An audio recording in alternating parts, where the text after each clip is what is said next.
आप सभी का स्वागत है यूट्यूब चैनल पर। आज का जो लेक्चर है उसमें हम अध्ययन करेंगे, ये जो हमारा टॉपिक चल रहा है डेवलपमेंट ऑफ प्ले, इसी की श्रृंखला को आगे बढ़ाते हुए इसके अंतर्गत आज जो हम लेंगे टॉपिक वो है खेल के प्रकार। अर्थात बालक जो खेल खेलता है वो कितने प्रकार के होते हैं या किस किस प्रकार से उनको श्रेणी में जो है वो रखा गया है।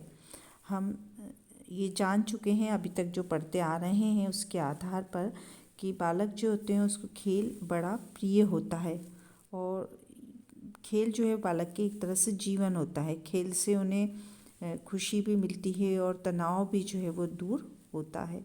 तो अब आप जानते हैं कि खेल के कौन कौन से जो है वो प्रमुख प्रकार हैं। तो खेलों का वर्गीकरण जो है वो भिन्न भिन्न आधार पर जो है वो किया गया है। जैसे फर्स्ट जो हम क्लासिफिकेशन इसका देखते हैं वो है खेल के साथियों की संख्या के आधार पर। खेल के साथियों की संख्या के आधार पर जो खेल का वर्गीकरण है उसको इस प्रकार से जो है वो किया गया है।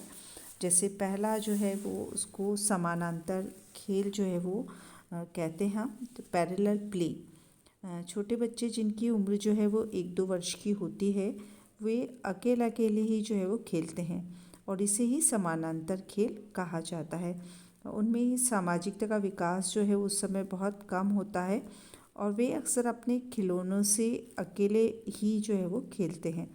वे खिलौने जो होते हैं उनको उठाते हैं, रखते हैं, चारों तरफ से देखते हैं और फिर दूर भी फेंक देते हैं। वे खिलौनों को पटक कर कितनी ही बार जो है वो तोड़ भी देते हैं और यही जो है वो उनका खेल होता है। इतना ही नहीं, वे खिलौने को मुंह में भी लेते हैं और क्योंकि उस समय जो है उनका ज्ञान का विकास जो है वो बहुत ही कम होता है।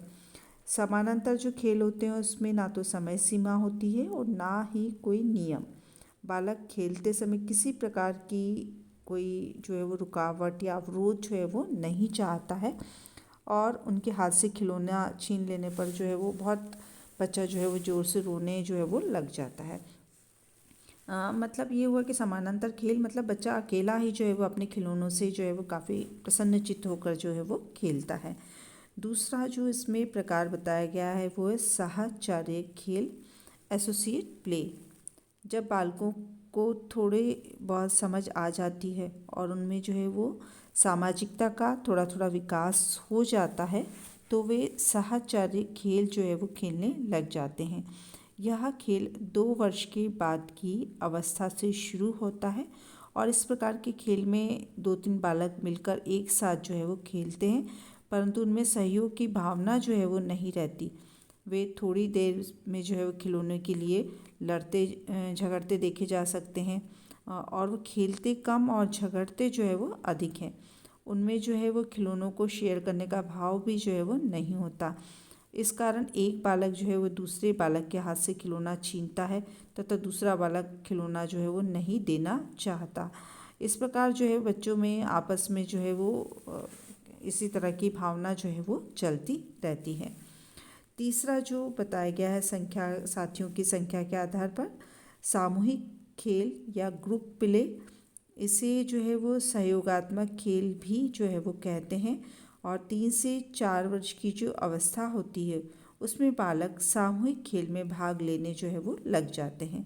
इसमें बालकों की संख्या 3 से अधिक होती है।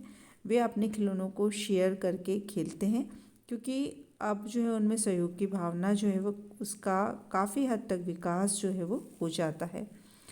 फुटबॉल, हॉकी, क्रिकेट, गुड्डे गुड़िया का खेल, ये जो सामूहिक खेल हैं बच्चा जो है वो उनमें सहयोग, नेतृत्व, सहनशीलता, उदारता, मित्रता आदि जो मानवीय गुण होते हैं वो इस समय जो है वो बालक में इन खेलों के माध्यम से जो है वो दिखाई देने लग जाते हैं।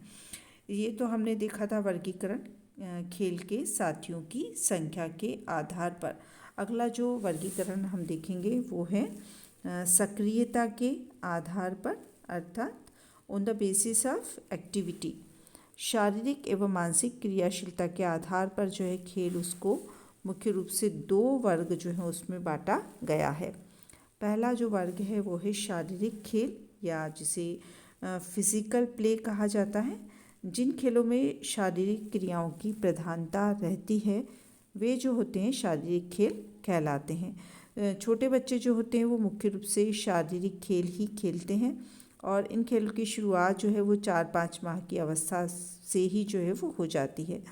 बालक जो है वो जब पालना में उसको हम लिटा कर रखते हैं तो हाथ पैर मारकर जो है वो खेलता है, हाथ पैर अपने पटकता रहता है। थोड़ा जब वो बड़ा होता है तो वह खिसक कर चलने लगता है और घुटनों के बल जो है वो रेंगने लगता है, तो वह खिलौनों से जो है खेलने इस समय लगता है। फिर थोड़ा और बड़ा जब होता है 2-3 वर्ष की अवस्था में, तो खिलौनों को शेयर करके दोस्तों के साथ खेलता है। 4-5 की अवस्था में 4-5 वर्ष की जो अवस्था होती है उसमें वो भागने, दौड़ने, उछलने कूदने, पेड़ पर चढ़ने, गेंद खेलने आदि इस प्रकार के जो खेल हैं वो खेलने लगता है। और 8-10 वर्ष का जो बालक है हॉकी, फुटबॉल, टेनिस, बैडमिंटन आदि किसी भी प्रकार की खेल जो है उसको सिखाया जा सकता है। और आउटडोर गेम जो होते हैं मुख्यतः शारीरिक खेल ही होते हैं, जिनमें मानसिक क्रियाओं की अपेक्षा शारीरिक जो क्रियाएं हैं उनकी प्रधानता रहती है। दूसरा जो सक्रियता के आधार पर खेल का प्रकार बताया गया है वो है मानसिक खेल या मेंटल प्ले। जिन खेलों में शारीरिक क्रियाओं की अपेक्षा मानसिक क्रियाओं की प्रधानता रहती है वे मानसिक खेल कहलाते हैं। इसमें बालक तर्क, चिंतन, स्मरण, कल्पना, विचार, सूझ, अंतर्दृष्टि आदि द्वारा जो है वो निर्णय लेकर खेलों को खेलता है। जैसे ताश, शतरंज, कैरम, लूडो, सांप सीढ़ी जो हैं, या इसी किसी प्रकार की गणितीय पहेली जो है उनको बुझाना, क्विज़ आदि जो है वो मानसिक खेल ही होते हैं। और ये जो मानसिक खेल है इनकी शुरुआत पूर्व बाल्यावस्था जो है उसमें हो जाती है, और बड़े बालक जो है वो मानसिक खेल खेलना अधिक पसंद करते हैं। अगला जो वर्गीकरण बताया गया है खेलों का वो है स्थान के आधार पर, on the basis of place. खेल ये जो स्थान है उसके आधार पर खेल का जो वर्गीकरण जो है वो 2 प्रकार से किया गया है। पहला है घर के अंदर खेले जाने वाले खेल, जिन्हें हम इंडोर गेम्स कहते हैं। ये खेल जो है वो घर के भीतर ही खेले जाते हैं, जैसे शतरंज, लूडो, कैरम जो अभी हमने चर्चा की है। कंप्यूटर में खेले जाने वाले जो विभिन्न प्रकार के खेल हैं इनमें अधिक खेल के साथी एवं स्थान की ज़रूरत नहीं होती है। और देखिए हम तो लड़कियां जो है वो अधिकतर इंडोर गेम्स जो खेलना जो है वो ज़्यादा पसंद करती हैं। इसके बाद ही घर के बाहर खेले जाने वाले जो खेल होते हैं आउटडोर गेम्स जिसे कहा जाता है, जो खेल मैदान में जो है वो खेले जाते हैं, जैसे cricket, football, volleyball, lawn tennis, badminton. मतलब घर से बाहर जो भी कोई सी कोर्ट में या मैदान में जो खेल खेले जा रहे हैं वो इसके अंतर्गत आउटडोर गेम्स के अंतर्गत आते हैं। तो ये तो हमने एक सामान्य आधार पर जो है वो 3 आधार पर जो है वो खेल का वर्गीकरण देखा। एक तो साथियों की संख्या के आधार पर, दूसरा जो वर्गीकरण हमने देखा सक्रियता के आधार पर, और तीसरा जो वर्गीकरण था वो है स्थान के आधार पर। इसके अतिरिक्त भी जो एक मनोवैज्ञानिक हैं कार्ल गुस, उन्होंने जो है खेलों का वर्गीकरण जो है वो 5 प्रकार के खेल जो है बच्चों में बताए गए हैं। पहला है परीक्षणात्मक खेल, इसे कहा जाता है। छोटे बालक जो होते हैं परीक्षणात्मक जो खेल हैं उनको मुख्य रूप से खेलते हैं। वे खिलौनों को चारों तरफ से घुमा फिरा कर देखते हैं, उन्हें फेंकते हैं, पटकते हैं, गिराते हैं और उन्हें तोड़ते भी हैं, और तोड़ने के बाद वे उन्हें जोड़ने का प्रयास भी करते हैं। तो ये जो खेल होते हैं वो परीक्षणात्मक खेल कहलाते हैं। इससे बच्चे की जो जिज्ञासा की प्रवृत्ति जो है वो दिखाई देती है। दूसरा जो वर्गीकरण इन्होंने बताया गया है वो है रचनात्मक जो है वो खेल। कुशाग्र बुद्धि के जो बालक हैं इस प्रकार के खेल अधिक खेलते हैं, और वो खेल खेल में किसी भी नई नई वस्तु जो उसकी रचना करते हैं, और रचनात्मक प्रवृत्ति जो है इनमें विकसित जो है वो होती है। तीसरा जो खेल इन्होंने बताया है वो है बौद्धिक खेल। इस प्रकार के खेल भी जो अच्छी तीव्र बुद्धि वाले बच्चे होते हैं वो खेलना पसंद करते हैं। इसमें तर्क, चिंतन, स्मरण आदि जो मानसिक योग्यता है उनकी प्रधानता रहती है। जैसे गणित के प्रश्न को हल करना, चित्र देखकर पहेलियाँ बुझाना, शतरंज खेलना, ये जो है वो बौद्धिक खेल के अंतर्गत आते हैं। फिर एक गतिशील खेल, इस प्रकार के खेल में बालक एक जगह बैठकर नहीं खेलता है, बल्कि जो है घर से बाहर दौड़ भाग कर जो है वो अन्य प्रकार की एक्टिविटी जो है वो करता है। और लास्ट जो बताया है इन्होंने कार्ल गुर्स का जो वर्गीकरण है, लड़ाई के खेल, जिन खेलों का अंतिम लक्ष्य हार जीत होता है वे लड़ाई के खेल जो है वो कहलाते हैं। यह व्यक्तिगत एवं सामूहिक दोनों ही हो सकते हैं, जैसे क्रिकेट, हॉकी, शतरंज, फुटबॉल, बैडमिंटन आदि। यहाँ जो लड़ाई से तात्पर्य है कि ऐसे खेल जिनमें हार जीत जो है वो मुख्य रूप से मायने रखती है। ये तो था वर्गीकरण कार्ल गुर्स के अनुसार। अब हम देखते हैं हरलॉक जो मनोवैज्ञानिक हैं, उन्होंने भी प्ले जो है उसका वर्गीकरण बताया है। दो बताए हैं उन्होंने, एक तो सक्रिय खेल और दूसरा है निष्क्रिय खेल।